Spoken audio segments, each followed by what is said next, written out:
us and everyone else involved. Our goal is still to bring Riley home. We feel that is still a very pliable goal. We feel like Dave and his team and the volunteers that he knows are very skilled and will help bring this for us. This time, I'm going to turn it over to Dave and let him kind of bring some information to light. If we have questions, have more information, okay? Thank you. Dave? Thank you, sir. My name is David Flagg. For those who don't have a spelling, last name is F like Foxtrot, L-A-G-G. And I am the National Director of Operations for the United Cajun Navy. Those of you who may not know, people who are in the audience that may not know, we are a disaster response organization. We respond to natural disasters, all over the country. We're formed during Hurricane Katrina when New Orleans was flooded so badly. We had just a bunch of good old boys that had boats and took it upon themselves to go out into the waters of New Orleans and start rescuing people, taking them supplies, et cetera, et cetera. Fast forward to today, our organization has been to almost every major natural disaster in this country, to include Hurricane Michael, Hurricane Ian, the Texas wildfires. We have people there now. The fires in Maui. So that's kind of an overview, brief overview of what we do.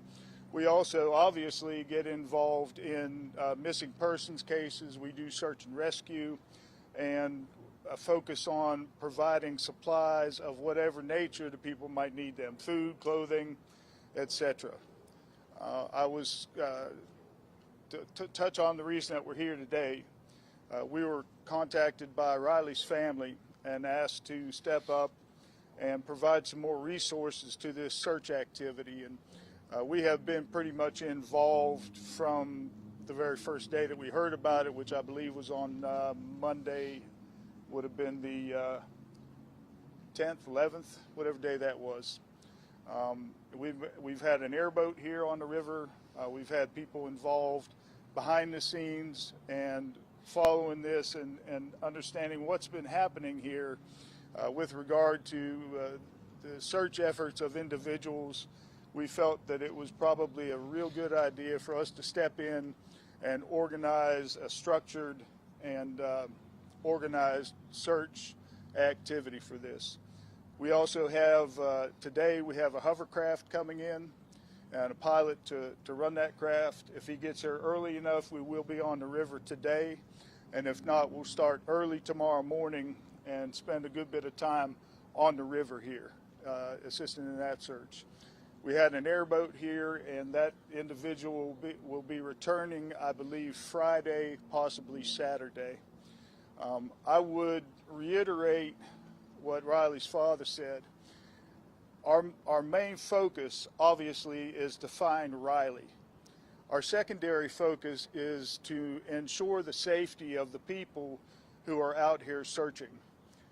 You know, if we have folks just out on their own on these very steep and treacherous terrain on the riverbank and other treacherous aspects of this search, we don't know.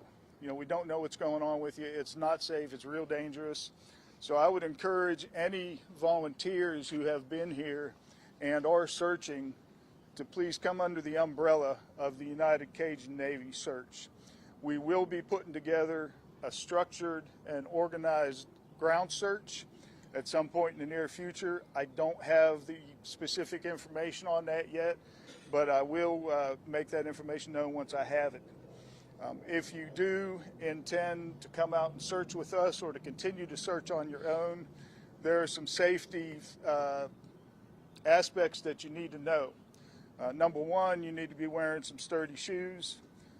You need to have some heavy gloves on and some nitrile or rubber gloves as well. There's a lot of garbage and debris and needles and bodily fluids of one kind or another that are on these riverbanks that you really don't want to be exposed to. So that's what I would ask of you, just for your own safety. And I would also reiterate what Riley's father said. If you all do have questions for the family, please be very, very sensitive about the nature of this incident.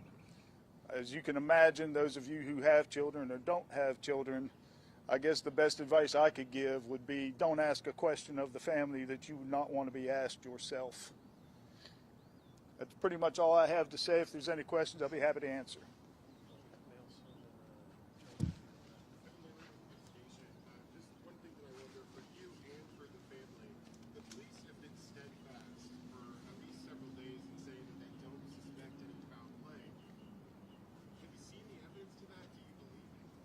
At this point, there is no evidence that I'm aware of that would indicate foul play. You know, y'all know how it goes on Facebook and social media.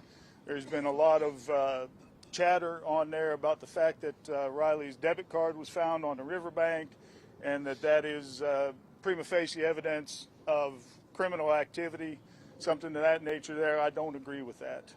You know, obviously I'm not the investigator. We have a couple of representatives from MMPD here, and I'm sure they have something to say about it.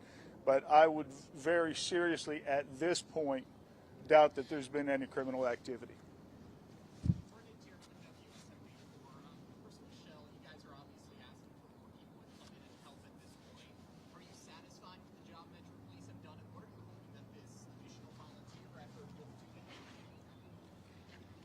Yes, we feel like they've handled it well.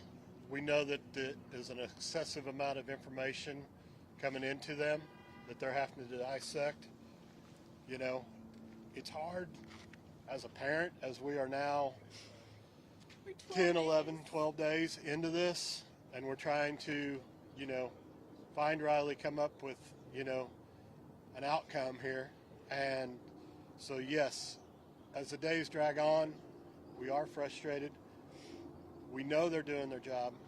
We've seen what they've got, you know. We know they're doing things that we haven't been informed about. That's probably with any investigation like this. There's details that they're not going to share with us that we're sure they're working on too. We don't know what all for sure exactly what they've done as far as searches goes. We don't know some of the information, but that's not to say they haven't done it.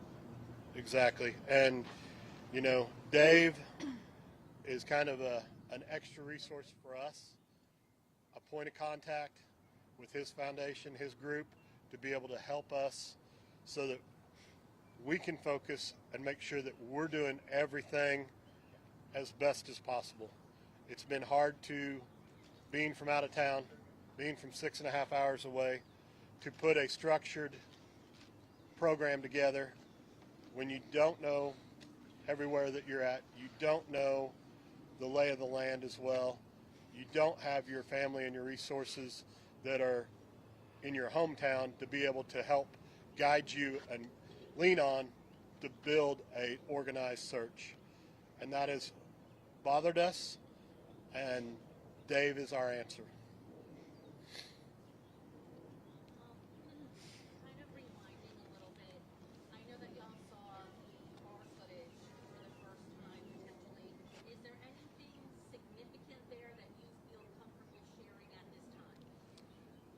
The only thing really that we have seen with our own eyes is in the bar footage would be Riley and his friend going down the stairs just before he exited the bar.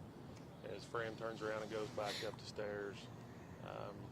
You know, we're not focusing on a lot of the stuff that happened earlier. We're still pushing forward, and we're trying to figure out where he's at now.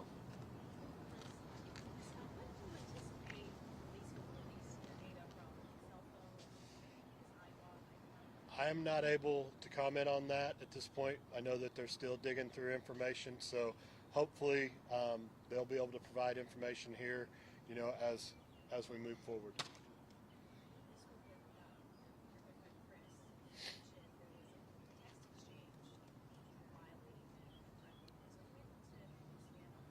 We know that Riley was possibly texting and communicating with multiple people. Again, we don't know the exact people. We don't know the exact timeline, or who the last person was. Anything right now would kind of be speculation on our part Yeah. to exactly what that was. No need to muddy the water. So I'm sure the detectives, as information becomes available that is pertinent like that, they will provide to us, and we will share as we can. And again, we have a couple representatives from the police department here, and that may be a question that you could ask them. Before they come up, there's just, anybody else have questions for the family before I interrupt? I do. Michelle, the last time you and I spoke, you told me he was here with 50 of his fraternity brothers. Not one of them left the bar to go with him. I know you were close. That was some of his friends as well. What have those conversations been like since? With the boys. I mean, they're heartbroken also. I mean, he's their best friend. And we love these boys like our own. And it's just as hard on them as it is on us. And right now, we really are focusing on bringing Riley home. his last point. He's my best friend. He's everything. Is that it? I have a quick question. Can you tell me how many people are a part of your group for active searching? And are there different times that you're searching? So we are an all-volunteer organization. So people who work with us, volunteer with us, have jobs, have families. And so there's, at any given time, that number is going to fluctuate. Sometimes it might be 2 people and sometimes it might be 200 people. At this point, I am the only boots on the ground for the United Cajun Navy, and that is going to change here very shortly. We're going to get as many people who are associated with our organization involved in this search. The ground search is what I'm referring to. We have a couple representatives from MMPD who'd like to speak with you, but before they do, there's one thing I do want to say, and if I hurt somebody's feelings out there, oh well. I'm a retired Pennsylvania State Trooper. There has been a lot of chatter on social media about the police are or are not handling this investigation properly. They should have done this. They should have done that. If you're not a trained police officer, your speculation is just that, just speculation. I've been in constant contact with Detective Chandler, and I know that they have been making every effort that they can to bring this investigation, this search to a close. So please, you folks out there on social media, think real hard about what you're going to post before you post it. And that goes as well for posts about the family and about this investigation. The family doesn't really need to see posts on social media that say, well, maybe there's a serial killer out there and that's where he chunked him in the water. That's not cool. Anybody got a question for me? Yes, ma'am.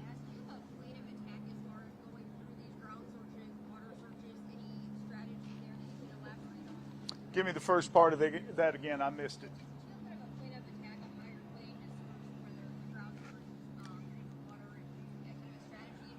Yes, ma'am. Well, like I said, we have 2 boats coming, and that's going to be obviously our water search. This terrain presents a very, very difficult challenge for a ground search. I'm sure y'all have seen on TV that, when there's a field or a wooded area that you have a line of people 2-3 feet apart, everybody just walking through. This is not going to be that. Also, the terrain is going to be very difficult to use any sort of tracking dog. Again, just because it's going to be very difficult to walk. So my goal, and part of the reason that I came down here early today, is so I could get my eyes on the terrain. I hadn't seen it yet, and formulate a plan for that. The plan right now is very loose and informal. We want all the volunteers to meet up with me before we go out, and probably about the only way that we're really going to effectively be able to do this is put people in 2s and 3s, potentially 4s. We are working on getting some supplies, ropes, etc., that are going to enable these people to safely traverse this terrain. If there's anybody out there who would like to contribute to that effort, please feel free to go on our website, thank you, which is UnitedCajunNavy.org. And there's a donate button. You can feel free to donate there. But that's my next step, is to get the supplies and the equipment that's needed to be able to conduct this search safely. And that's, as far as the plan goes, that's all we have right now. Anybody else? Yes, ma'am. Yeah, do you plan on staying towards the river in your future searches or other like downtown areas? And if you give me a list of supplies, I'll get working on getting them donated. Okay. Yeah. Yes and yes to your questions. You know, at this point, we're going to focus on the riverbank area and the water, because that appears to be the last place where Riley was seen. We have the last video footage that we have of him, I believe, is from this camera. Is that right? From this camera on this building here, and video footage from surveillance cameras all around the area do not indicate that he ever came up this way or up the steps by the courthouse or anything of that nature there. The last video is of him going underneath this bridge right here, and that's pretty much it. Now, that doesn't mean that we won't do some canvassing of the homeless encampments and the downtown area where there may be other homeless people, simply to see if we can pull out any other information. Speaking of which, if there is anybody out there that has any information about this, please step forward and get in touch with me. You can reach out to me on our Facebook page, which is simply United Cajun Navy on Facebook. If you are scared or concerned about the nature of your information, come and get hold of me anyway. All right. Our main goal here is to bring Riley home. Is there like an email that potential volunteers for this help, or should they just contact message you on Facebook? Or Yes, you can message us on Facebook, and our email address is info@UnitedCajunNavy.org. And that's United, Cajun is CAJUNNAVY, UnitedCajunNavy.org. Anybody else? Gentlemen?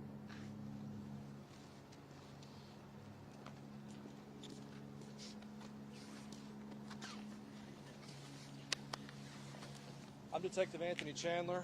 This is Sergeant Bob Nilsson. We're with the Homicide Cold Case Unit from Metro Nashville Police, and we've been heading up the investigation into Riley's disappearance. As Mr. Flagg said, we've been in contact with him since the very beginning, coordinating what we could as far as with the family's active participation in locating Riley. That has been, and to this day remains, the top priority. There has not been any evidence that has come forward to change this to an ongoing criminal investigation at this time.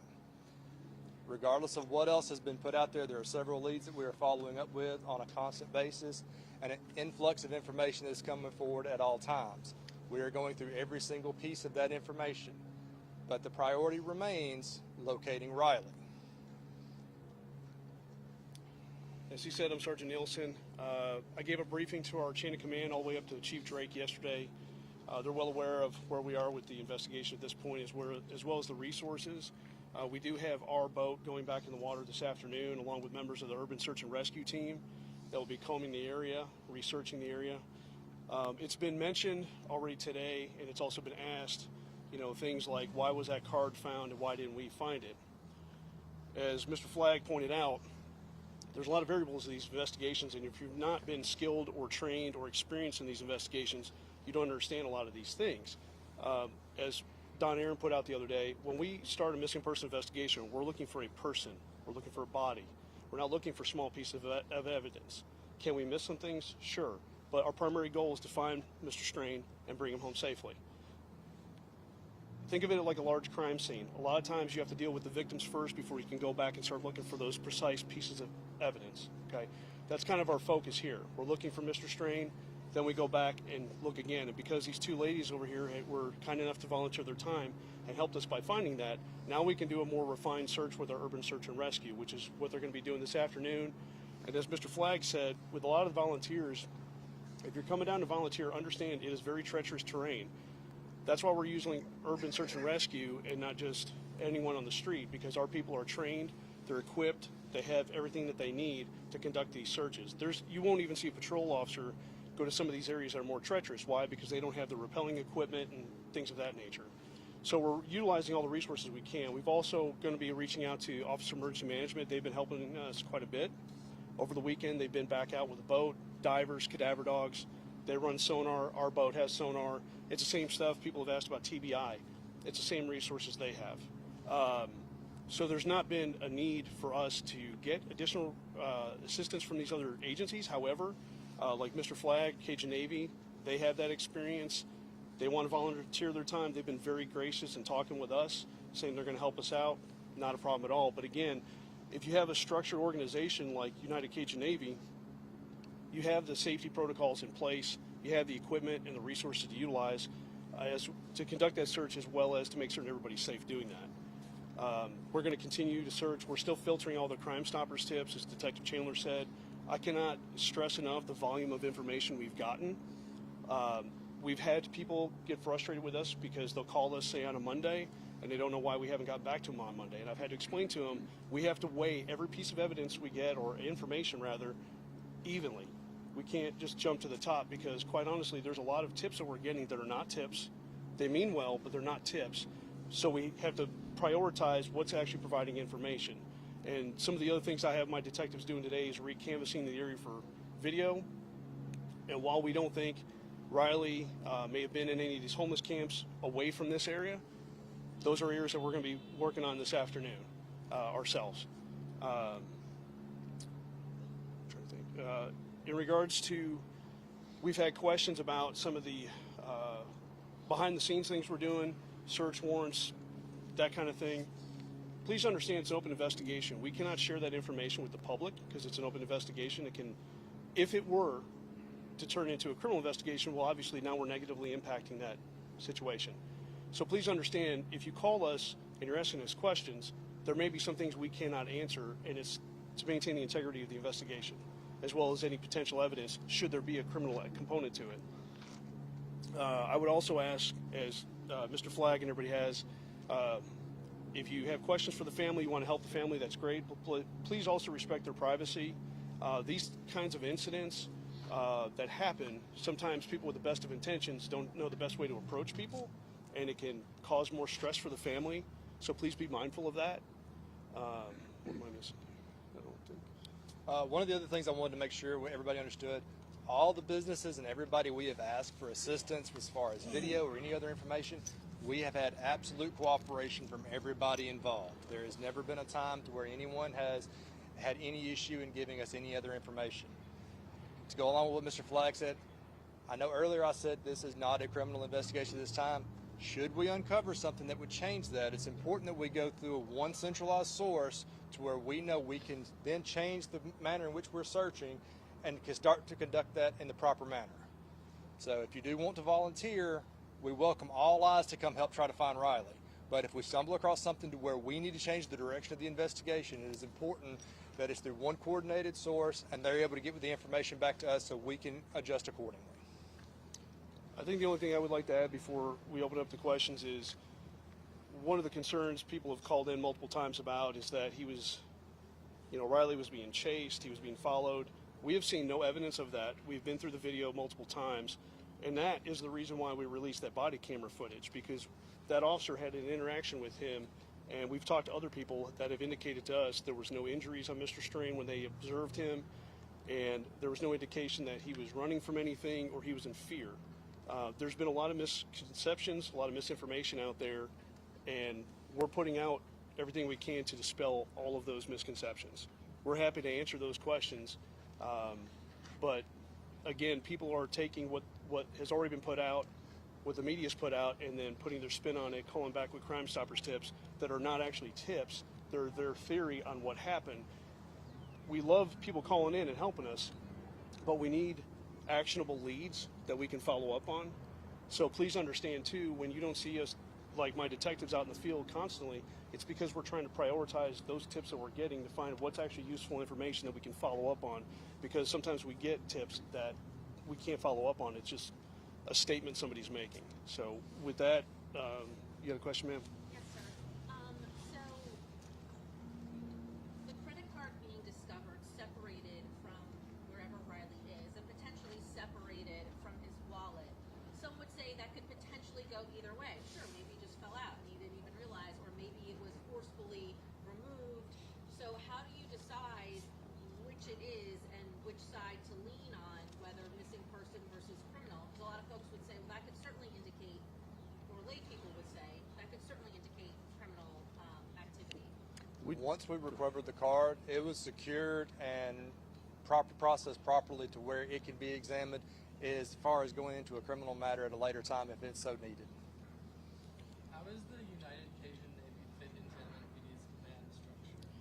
We pretty much allow our people with the emergency contingency section and USAR to coordinate with them because, you know, we do cold case investigations. We don't handle that part. So our job is typically to get them in touch with them and let them coordinate between the two because they have the knowledge and expertise. They know how to communicate with one another and schedule with each other what they're going to do, how they're going to do it. It would be kind of a moot point for us to step in the middle of that other than to act as a liaison to get them in contact with one another. You said get them in touch with them. With one part of our department that handles like the urban search and rescue and the boat searches and everything, we get that unit in contact with Mr. Flag. So they're coordinating their actions. That's what we plan because our resources are coming back out this afternoon, and that's kind of our goal is with Mr. Flag here today is get him in touch with the supervisors over in that unit so they can make that coordination. And then at what point would your office decide to no longer continue the investigation? Until we have no other actionable leads, but because we work cold case, we continue working it until we just have nothing. And as new information comes in, we continue to pick it right back up and go right back to it. This is not going away. This is not going away anytime soon. And I have detectives that work cold case homicides that are decades old, and we continue to work on those. In fact, one of my detectives has been able to close 2 of them last year.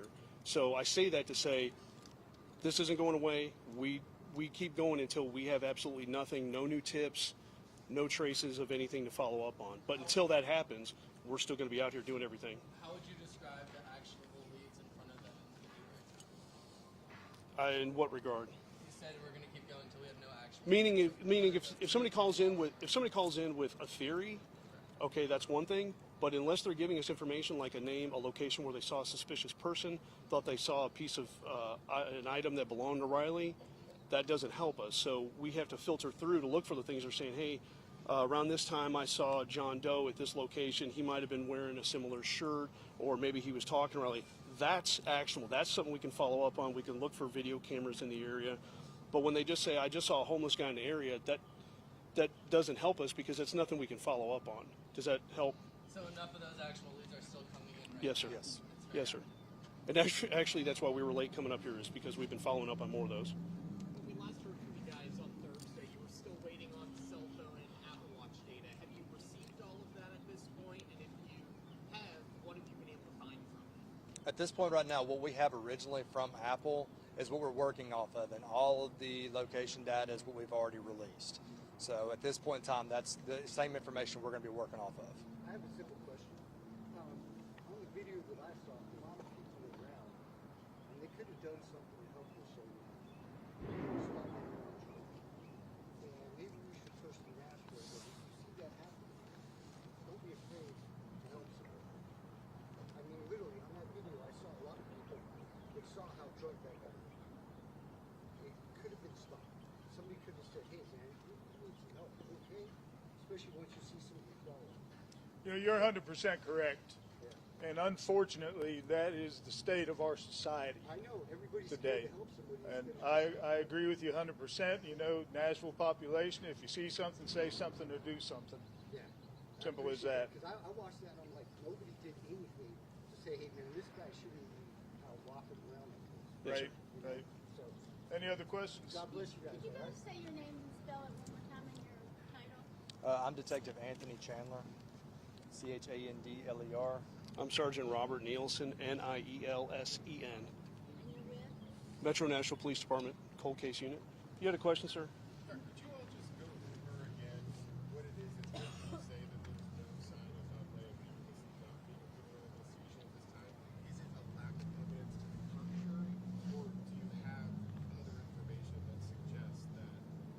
right now it's a lack of any evidence of a crime being committed. A lot of people have come up to us with various items claiming that it's indicative of it. And please understand, as a supervisor, I've been working homicides for 10 years. He's been working them for a long time as a detective. And we're skilled in criminal investigations. What, evidence can be, different possibilities, whether physical evidence, whether it's digital evidence or whatever. And if we don't have anything like we don't at this point that indicates that there's any indication of foul play, then if we go down that rabbit hole, then we're wasting resources and time from possibly looking for him, because now we're looking for evidence of a crime.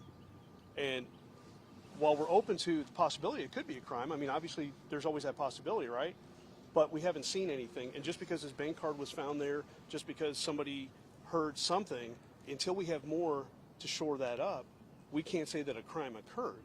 So as soon as we have anything, if it exists, that indicates a crime occurred, assault or whatever the case may be, we immediately follow up on that.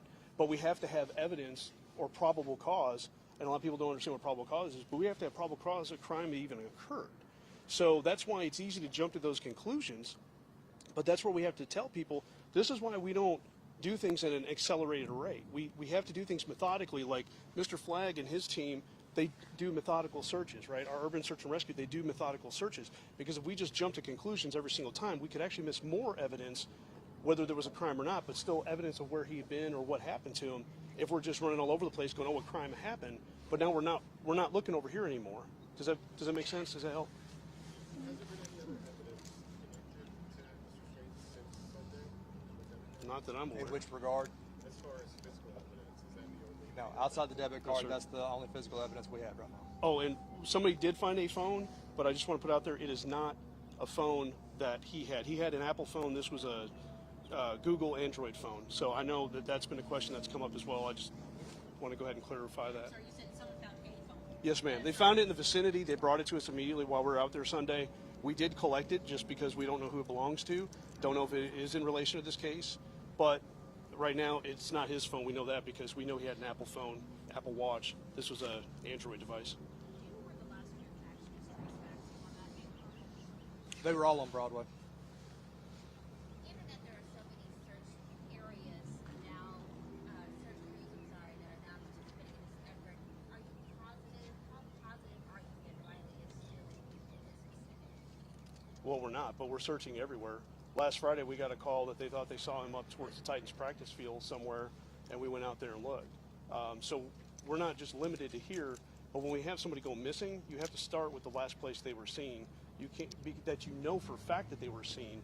You can't just go, well, I thought I saw him over here, because a lot of people think that the video cameras everywhere catches everything, and they don't. We have people claiming there's video across the river, but some of them don't reach this riverbank. So if we start searching over there, but we don't know he was over there, but we know he was on this side of the river, this is going to do us more good, because that's going to allow the people that are trained in doing searches to have a starting point and have more tangible things to look at, as opposed to just going around and speculating which areas he could be. Obviously, if we have something that leads us further down, we will. But right now, that's why the areas that they're focusing on is this immediate area, because we know for a fact that was his last known point of contact with anyone. We know Riley was asked to leave the bar around 9:35. We've seen subsequent videos, but can you give us a timeline of where he was at on Broadway or other places in the city prior to his Brian's bar? Prior to that is he was here with his friends enjoying a night on Broadway. Our focus begins when he leaves from that location, and then he starts going up 3rd Avenue to Church Street and proceeds over to the Gay Street corridor right below us, because that's where he went missing. But there was a big question of whether or not he was overserved on Broadway. The Brian's bar came out and said he had one meeting. Were there other bars that he was at that you guys are looking into and whether or not he was overserved? We're pulling video surveillance from every location that we're aware that he was at. As far as this time right now, like I said, our focus is on locating Riley. Anything subsequent from that will be followed up once we've concluded that part. And unfortunately, we're going to have to kind of end it there for us. We have some follow-ups we have to do right now, but our PIO office will definitely be putting out more information as we get it. The family, we've been in contact with them and updating them as soon as we can. So appreciate your time. And if you have any other questions in the meantime for our department, please focus them to our PIO for today. Thank you. No problem. Thank you, Mr. Flagg. Yes, sir.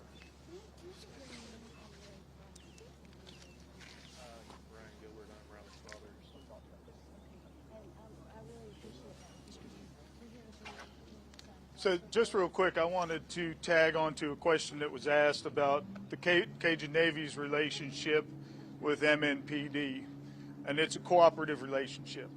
We're not under their command, they're not under our command. However, we do defer to them first. We don't take any significant actions without checking with Detective Chandler first. Got two young ladies here who have been doing some extensive searching. These are the young ladies that found Riley's debit card. We're not going to use names. We're going to just let them be anonymous. But they have some suggestions and some information for other potential searchers. I guess hi. I guess the most important thing that we want to make sure everybody knows when you are joining us to search is I have layers under these jeans. I have boots. We have masks because when you are moving stuff, there is stuff flying everywhere. You have to have gloves with grips. There will be rocks falling, so you have to be very careful. If you want to wear a helmet, that's something we really might suggest. We haven't done it. It's very difficult to go down this embankment, but it's extremely possible, especially if you're able. You're just going to have to be very careful with your footing, and we really, really recommend gripped gloves because we have been using that to grab onto branches to either bring ourselves back up or to move around. Once you get down there, you are going to be walking across the river on rocks, and they are wobbly, and as we said, there's other rocks that will be falling down. Be very, very careful. And do not go alone. I did not go until she came with me because we knew that it would be very dangerous if something happened. Nobody would be able to find me then. It's very, very hard to actually hear each other down there too. Even if we're just like 15, 20 feet away, I can yell to her and it's hard to hear. I guess if you guys have any questions, I can answer it, but that's about all I have to say at the moment. Perfect. Thank you, ladies. Yes. All right, that's, I think, pretty much all we have, unless there are other questions. Okay, once again, yes, sir. You know, for volunteer purposes, how much of the area has been grid searched? Was grid searched by law enforcement from the standpoint of where the ID was found? So maybe everybody's not duplicating going down the same embankment. Do you know if that's been done? I don't know if MNPD has done a grid search. To my knowledge, none of the volunteers have done that.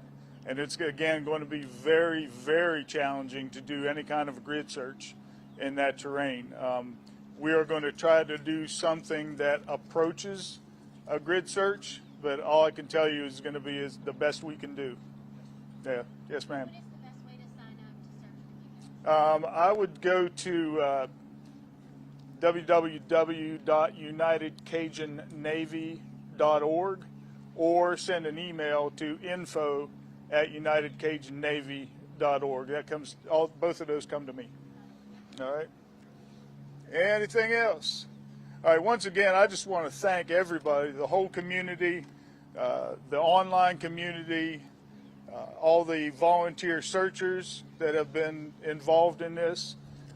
You know, you folks are going to be the ones potentially that break this case open. So keep on doing what you're doing. Keep your eyes open. Keep your ears open.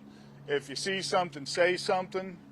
And again, once we figure out when we're going to do this organized search, we will let the media outlets know, and they can push that information out for us. All right? Okay. Thanks again.